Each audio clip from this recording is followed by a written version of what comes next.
Hello, welcome to the Cables, Lace, and Tails podcast. My name is Sue, and I'm a maker from northwestern Wisconsin. Today is quite rainy. It may downpour at any moment, and it started just before the kids got on the bus. So they were all walking out in their shorts and t-shirts, and they were cold, and it's probably about 60 some degrees, and I have my wool socks on. Now, coffee's the best. I am wearing my finished object. I started sewing this blouse last August. I never cut my patterns.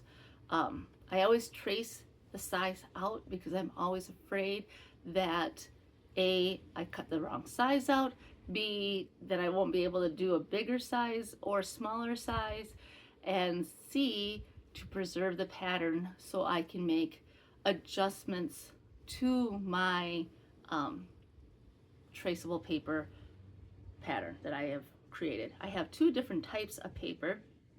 One is opaque, and I have quite a bit of it. I bought a 6-foot roll. Well, no, 5-foot roll. I'm taller than it, and I am just above 5 feet. So I haven't used that as much because then I found I don't know what it's called. I got it off of Amazon a couple of years ago, but it's not as big. It's probably about 18 inches, and I have to piece it together, but it works fine. So I traced out the pattern last year. I cut all the pieces. I sewed the majority. I sewed this and the body together, but I had to hand sew this, is it called facing? This section down on both front and back, and I had to do the sleeves, and I thought, oh, I'll get to that in the fall when when I have time, or over a break when I have time. I never had time. So the other day I thought to myself, I already finished one finished object. My daughter really does like her blanket that I showed last week, and why don't I finish this? I don't have that much to do. A little hand sewing, and then the sleeves, which they turned out pretty good. Now, the hand sewing was lovely. It took me an hour and a half to 2 hours to sew this, and I didn't even realize that much time had gone by. But it was very enjoyable, and I think I did a pretty good job. I say pretty good because I had sewed the side seams together, and this was the inside of the garment, but this side looked better than the other side, the inside, which I'm not gonna show. But so I had to undo the side seams and re-sew the side seams. I'll say that 10 times fast. So that was relatively easy. So the next day I thought, you know what? I have some time. I am going to just dedicate a few hours. 3 hours should be more than enough time to do the sleeves. Now you gather the stitches up here to, because it's quite a big sleeve. So you gather them up, no big deal. Sew the bottom together, no big deal. Then I pieced it into, or what do you call it? I don't know what you call it. I put the sleeve per instructions inside the garment so the right sides were together. And then all I had to do was sew around, right? It took me 5 hours. I was going insane towards the end because every time I would start, I would do fine. And then I would catch the sleeve as I was putting in the sleeve on the inside of the garment, attaching it to this part of the bodice. So then I'd have to stop and get my seam ripper and rip it apart and start over and start over. I did one sleeve, and I don't even know which one it was, probably about 5 or 6 times before it worked. And then I thought I did it wrong because I still had all the gathering stitches up here, and I was going to take it all apart, and then divine intervention happened, and it said, take out the stay stitching. Take out the gathering stitching. That doesn't need to be there. You don't need to keep that there. So I did, and the sleeve looked pretty good. And then I had to do the other sleeve. Knowing what I knew then went faster, but I still made the same mistakes by gathering, you know, sewing over this part of the bodice inside, so then it would have been like, you know, it would have been like this. Not appropriate. So I did learn. I calmed myself down because it was getting really kind of late at night. I'm like, you're going to get everything else done. You will. Just, it will work. Now, I did not mark which the front or the back is. The only way I can tell is when I put it on. If it feels like it's coming up here, that is the back, because it is basically the same, both front and back. Now, this fabric I bought years ago at Joann's. Remember in the good old days of Joann's when they had their clearance section and they would have different colors meaning different prices, like if this was a green sticker, then it would be 50% off, or if it was a blue sticker, etc., etc. So I know I always looked for the green sticker because that was the most percent off. And I remember getting this blue, which I thought was just gorgeous. I was like, ooh, that is so pretty. And I did buy, I don't even know how much, but I did have a lot of this blue fabric. That's why I went with this type of sleeve, because the sleeve itself could have been like up to here or long sleeve.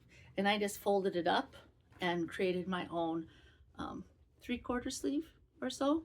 I really like this. It gives it my elbows a little bit of coverage because sometimes it's cold. And then this fabric here was another clearance find. I really wish I knew when I did this, when I bought this. It has to be at least 4 years ago or so. Oops. I have some acrylic yarn over here because I'm creating a cat bed for my cat and she's being sassy. Okay, so both fabrics runs on clearance. I got a lot of this, and I did create a dress that I do not like at all out of this fabric. I thought because I would use this fabric I would like it better, but I don't. It does not. I don't like it. So I'm thinking about taking apart and or keeping it because it is a reminder of where I came from. I don't know. I really love this fabric. It is that little speckly. And then I was thinking about, when I was cutting this out, I was thinking about, well, should I have the same fabric all around, which is a possibility. And then I saw this and I had enough, and it matches so well, even though I bought it at 2 separate times. So awesome when that happens in life. So the thing about both of these is that I think that they are quilting cotton. I know they're 100% cotton, and this is feeling much better today than it did on Sunday when it was massively humid and hot, and very hot in my house. Even though we had the AC going on, it just was too hot where the AC couldn't keep up. And I thought, oh no, this is gonna be too tight, you know, but I can do this. And today, even though it's humid because of the rain, it is about 30 degrees cooler than it was that day, and it fits real nice. And I just may wear this to work tomorrow because it's quote unquote beach day. And I'm pretty proud. I mean, is it perfect? No. The hem is pretty good. I did better on the sleeve hem than I did on my bottom of my bodice hem. I don't know why. Maybe it was because I was tired and I was just like, I want this done. Whereas here I was like, oh, turn over and then turn over again. See? One thing I will say is that the sleeve hem, they state it's a, I think it's called a New Look pattern from the brand New Look. It stated, you know, turn over a 1/4 of an inch and sew down. So I did that. And then I turned it over again. They said 1/8 of an inch, but I probably did a 1/4 of an inch and then sew down again. That made this super easy. Whereas this hem on the bodice stated turn over and then turn over again, then sew down. And I know why they do it, but I can't see the stitching on here, and it really helped me just get that crisp edge. So I may try that in the future on a different bodice. Anyway, I'm very proud of myself to be able to get this done. I think the color looks pretty good with my features, and I kind of feel like a robin's egg, you know, full of spring and very blue. So what else can I say? Yeah, the sleeves and the hem took me 5 hours. I have never been so mentally, physically, and emotionally exhausted making anything in my entire life. After I was done with that, I had to do my usual end of the day chores. You know, I clean my cat box and I do the dishes and yada yada yada yada. And I took a shower and I sat down on the couch because I have to work the next day, and I was like, oh, I almost fell asleep sitting up. So really happy it is done. Can't wait to sew again. And my cats were very interested, especially my cat Anya, who kept going around, and I just don't want her getting into the pins per se. I did not put my pins back at one point, and some fell off the table. I thought I found all of them, but then the next day, thankfully no one stepped on it, but somehow the pin ended up in the living room. So I don't know if the cats brought it out here or if I accidentally dropped it, but yeah, carpet and pins and bare feet do not mix at all. So the next thing I'm going to discuss is the cat couch I am creating for my cats. I'm going to show a picture. I got this, I believe, off of Annie's. Yep, Annie's. I had seen these, I'm making this one down here in this color blue. I had seen these on Pinterest and really wanted to make these because I think they're just adorable. It does come with the patterns for the pillows as well as for like the blanket, and you tack the pillows down. So I have the foam cushions. I did have to redo this piece. This is the bottom piece because the cushions were smaller than the pattern. So I just redid it, and try to hold it up here. I believe, well, I know it's red heart yarn. I believe it's called Country Blue, I think. Country Blue. Yeah, I was right. Country Blue Red Heart Super Saver. I know I bought this at Michael's and it was $3 a skein many years ago, and I bought a bunch of it, and then I said, well, what do I want to do with it? And then I decided to make a cat couch. So the cushions will sit in here, and then you make a top, which I'm in the process of doing. Here's so far. I've been debating. I did get a little tight in the beginning, so it's kind of making those weird wonky things, but I figure once it gets sewed down, it should be okay. Because I don't want to really take it apart and do it again. I'd rather get other things done, and it's a cat couch. As I keep telling myself, and it's a cat couch, and cats don't care as long as they're comfortable. So I have more than enough yarn. Once I get done with the circle part of the pattern, then I make, where is it? This ruffle right here. And then I think I want to It doesn't state it in the pattern. Because I know my cats. And Anya, she has, imagine these are her claws, not her paw, but her claws can go like this into my mattress, into cushions, into blankets, and she holds on for dear life. So instead of having her be able to rip up the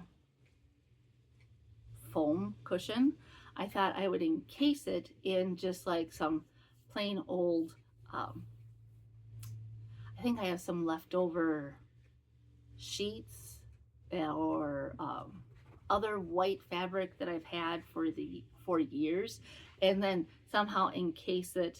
So make a circle, make a bottom circle, and then get a strip and then put it in there, sew it up, and la-ti-da, all done.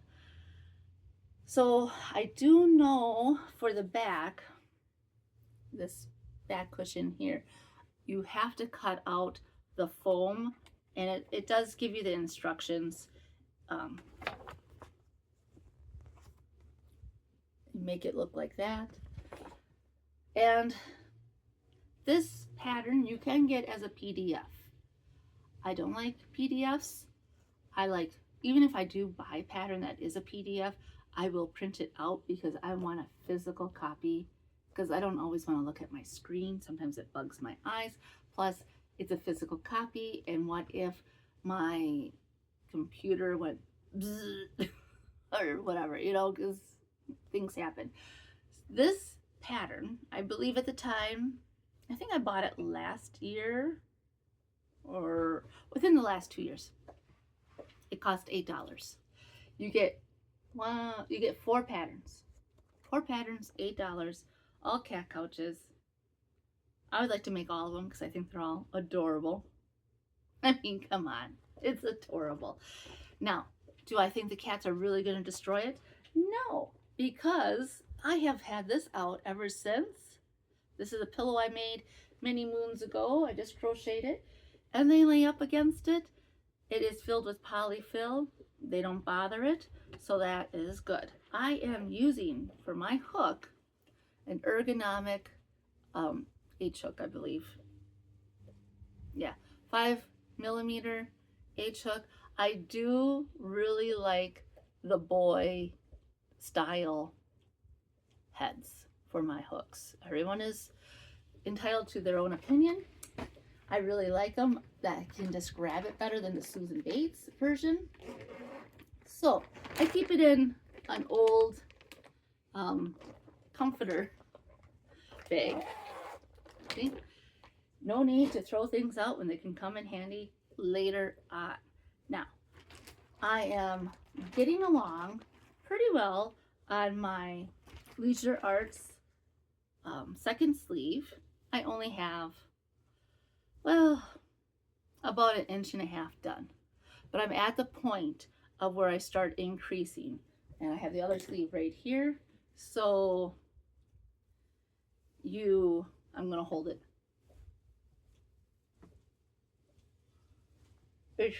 It's smaller down here than it is right here. And then it decreases up here. It's very hard to see.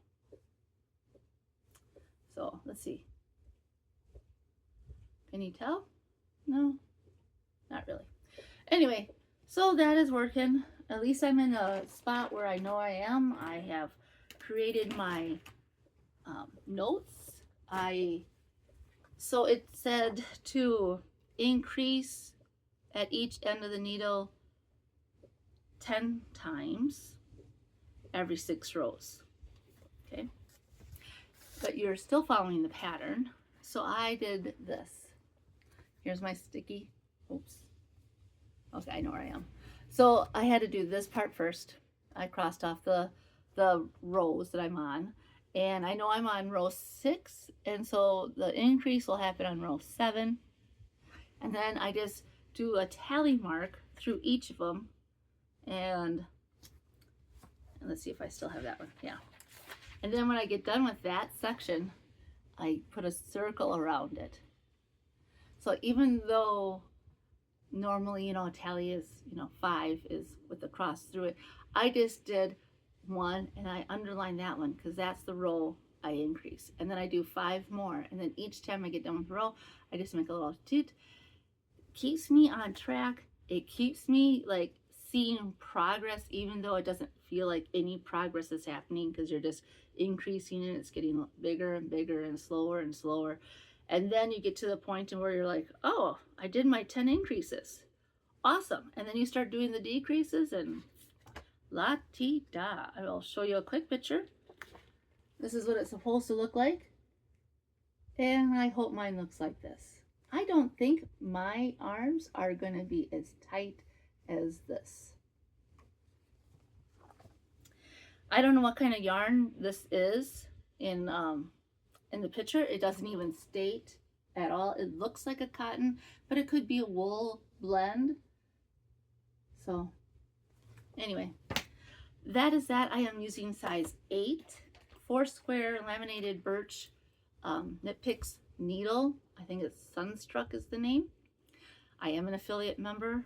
I always have to say this. I am an affiliate member to Knit Picks. I do leave a link in the description below if you do decide to buy anything. My link does not add anything to your bottom line. It just helps them see that I'm gaining traffic, and then I get a small commission if you buy anything. I love these needles. These have made this project work really nice because cotton yarn does tire my hands, and the square needles are made to not give as much hand pain. I have found that to be true with this yarn. There was a project that I was doing that it did not, and I think it is my cherry sweater, but that's because it's taking forever and it's in the round, and I don't like in the round as much. So it's coming along, slow but sure. I am getting it done. I have worked mostly on my Dulce V-Neck drop shoulder cardigan, and I did a no-no. I was getting to a point of where it didn't seem like anything was progressing, and you have to do 20 increases. These are my pins where I increased. I kind of follow the pattern but modified it to suit my needs because I started out with a larger stitch count at the bottom and I need to increase up to 100 stitches, so I figured 2 stitches every 4 rows for 20 times would equal the amount that I needed. So once I got to here, I have to, which was about 14 or 15 inches, I had to just knit straight for 5 to 6 inches. And it gets it gets like you're so close, but it never seems to get any further, and you're so close, but it just never seems to end. And I thought, you know what? How about I entice myself and get out the needles for the ribbing and a new ball of yarn, and I only have like, I think 2 rows here. Yeah, I have 2 rows of ribbing basically. And then I realized I don't want to have both needles linking into each other and this yarn grabbing onto itself, which it can and will cause quite the knot, which I discovered just before filming. And I was like, you know, you should have just been patient. No, I should not have done that, but that's okay. This is my Knitter's Pride Zing. They are a blunt tip. They work all right for this. Size 5. So the ribbing is in size 5. I'm just gonna stick these in here to kind of keep them together. And the main body, I'm using my Knit Picks Reflections, which is a stainless steel interchangeable needle. They are heavier. I really like it. I feel like I'm not going to break them. I feel them in my hands. I like the weight. Just as an example for me, when I buy tennis shoes or boots, I want to feel something substantial on my feet where it feels like I'm actually walking and pushing myself forward. I have bought the lightweight Skechers and I don't like them. I don't like them at all. I feel like I'm not lifting my foot enough, and somehow I just, I like to feel weight, I guess. I don't mind the heaviness. Some people do, and that's perfectly fine, but I really enjoy these. They have a tinge of nickel in them. Nickel. They have a little nickel in them, which can cause some reactions to some people. It does not affect me, but that is just something to take note of. I really do like them. They are a nice needle. They slide smoothly. The one thing about the Knitter's Pride, they also do slide relatively smooth, but they have been wearing out, and then I hear a scratch, and I look down on some of them, not the 5s, but on some of my others, and there's like little divots appearing, and I don't know if that's because of my hand oils affecting it, or because I don't wash these. I don't know. Is it because of sweaty hands? Is it, just a natural deterioration of aluminum needles? I'm not sure. So I just measured this right before I filmed. I'm at 19 inches. One more to go, which is probably like five or so. We'll just say another 5 or so, maybe 6, maybe 7 rows left. And then I'm going to take these pins after each increase, and then voila, all done with that part. And then I will be talking about how I'm going to seam it up. And I don't mind hand sewing. When I was sewing this top, and you had to do a little slip stitch. It doesn't tell you to do a slip stitch. It just says, hand sew pieces together. So I did at first I was getting, a little wonky thing. At first I was getting real big. And then I said, I have watched enough Bernadette Banner. I watched enough Abby Cox and other hand sewers, or I don't know the proper terminology. People who sew by hand. And they always talk about taking as little fabric as possible and just creating these small little stitches. And I did that, and it was pure bliss. Now, another thing I have been working diligently on, and I did mark, is,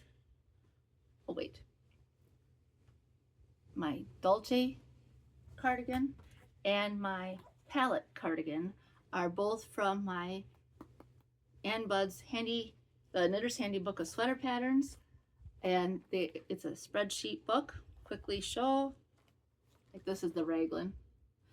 You find your yarn, your needles, you do a swatch, you measure, you find what it matches in this pattern. It gives you a gauge swatch on the side. Like if I am doing 7 stitches per inch at 42-inch bust, I follow that line.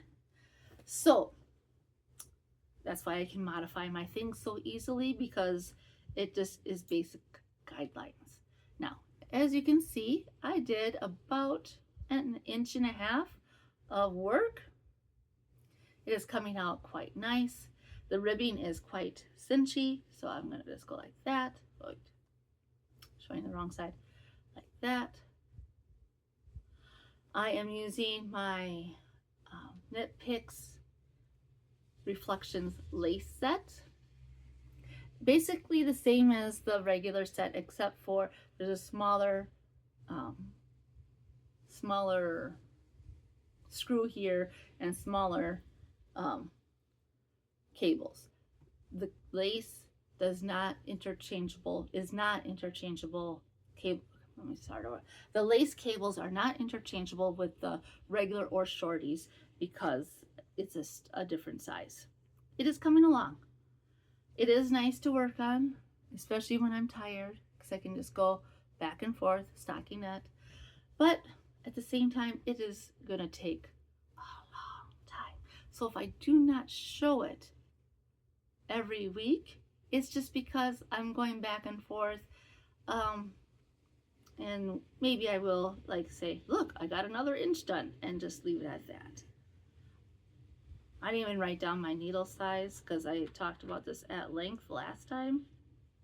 But there we go. Oops. There we go. Now I can see how far I can get in a week or two.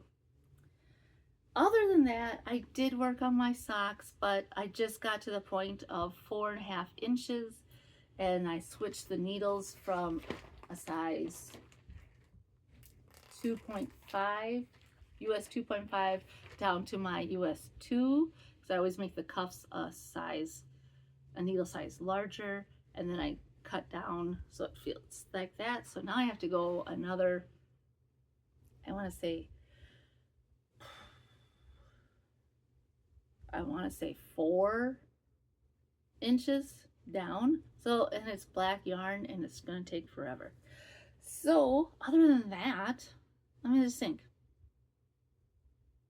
I did work on my cherry sweater a little bit, but it was only a couple rounds, and I'm not going to show it until it's really done because it's just taking forever. And I just don't want to be reminded on how much I did not work on it at all. So that is about it. I hope to be showing more sewing patterns. I did splurge on a pattern for myself recently for my birthday. Got a couple Amazon gift cards. I haven't been buying off of Amazon hardly at all. However, I got gift cards for my birthday, and then, you know, might as well use them. So I got a sweater pattern, a dress pattern called the Montana. I'm really excited to try it. It looks very comfortable.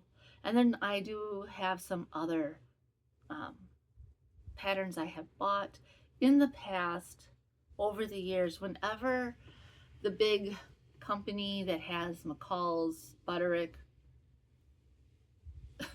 Vogue, So Simple, New Look, whatever company that is, sometimes I can get dress patterns for as low as $1.99. And now I know they have just been bought for like $1 or whatever it was. So I'm glad I stocked up at that time and bought a considerable amount of patterns for different tops, different dresses, pants, etc. Because hopefully with the ones that I have, I can keep on creating works of art. I'm so proud. My daughter looked at it and went, I said, oh, I won't wear this out of the house. But I think I might wear this or maybe a t-shirt. I don't know. Will I wear this to school? I will let you know. Tomorrow is the last day of summer school. And I'm ready. The behaviorals are really bad right now. And you don't have the same rapport with the kids at summer school as you do during regular school, because you see them every year how can I put this? You have the same kids year after year at your school, and the same groups of kids show up at summer school, but they know that you're just like temporary and they don't care at this point. Today, my first grade class, my kindergarten class, and my third grade class were just off the wall. And I went up to my first grade teacher and I said, don't worry, it's not just your class. And I told her of all the things that happened, and she smiled and laughed and she goes, it's a good thing tomorrow's the last day. And I said, it sure is. So the worst thing that happened to me today is that and he can be a really good kid. A third grader was really acting up, and he has stuff, we'll just say stuff, and he was really acting up, and then he mocked me in our small group. And I just got up and I said, yeah, we're done now. We're done. And I went to his teacher and I said, I'm sorry to interrupt, but he cannot be in the small group at anymore. He has mocked me. And he was like, I didn't do anything. I'm like, I really don't care. Because you did do something, and mocking adults is not acceptable. I don't care what age you are. So then, I don't think he really understood the person that I am. So I told his teacher, and then I went right to the principal and I told her, and she went right up to him and she had a nice little conversation with me, and he just like looked at me like, oh, so you do hold me accountable for my actions. And I'm like, I sure do, bud. Because I wish more parents were making their kids' lives easier by teaching them the right way to be, instead of being snotty and insolent and always thinking that they can get their way. And lying, oh, the lying is really coming out, and I've had my fill of liars of any age. And so when you're lying, it just, like I tell the kids, if you're lying, it just makes you icky on the inside. And then you have no place to go, because all you do is cover yourself in lies. And it's not easy telling the truth all the time. And I've even told my own principal over the years that I've worked with him that I will tell the truth even if it gets me in trouble. Even if I did something completely wrong, I will tell the truth upon myself. Maybe to unburden myself, I don't know, but to make things right, to make amends. Like, I said this and I didn't mean it in this way, etc. Like I said to a kid at my school, well, you're bigger than everybody else. And I meant height. Just overall, you're a big kid. His feet are massive. He's going to be a big person no matter what. And somehow that got translated to the kids nowadays as fat. And I didn't say fat. I just said bigger than everybody else. And then as I said it, I went, oh, yeah, I can see where they're getting that from. It is so difficult. Anyway, summer school's almost done. After that, I'm not sure if I have to get another job before school starts, or if I can just keep YouTube afloat and keep coming week after week with new things to make and new things to do and new things to talk about, or old things to talk about. I've been thinking about it this week. I will find some more of my crocheting grandma's things that she gave me. And it's like hand-me-downs from my great grandma and whatnot. So I'd like to show those old things on my channel because they are beautiful, and it shows what people did before TV. So I hope everyone is doing well. I just want to say thank you for subscribing. Thank you for liking. Thank you for commenting. I really appreciate it. Thank you for helping my channel grow. I really appreciate it. And if you feel like listening to a little rambling person from the Midwest, come on and stop in. I have lots of stories, and they will all come out eventually. So until next time, take care, have fun. Bye for now.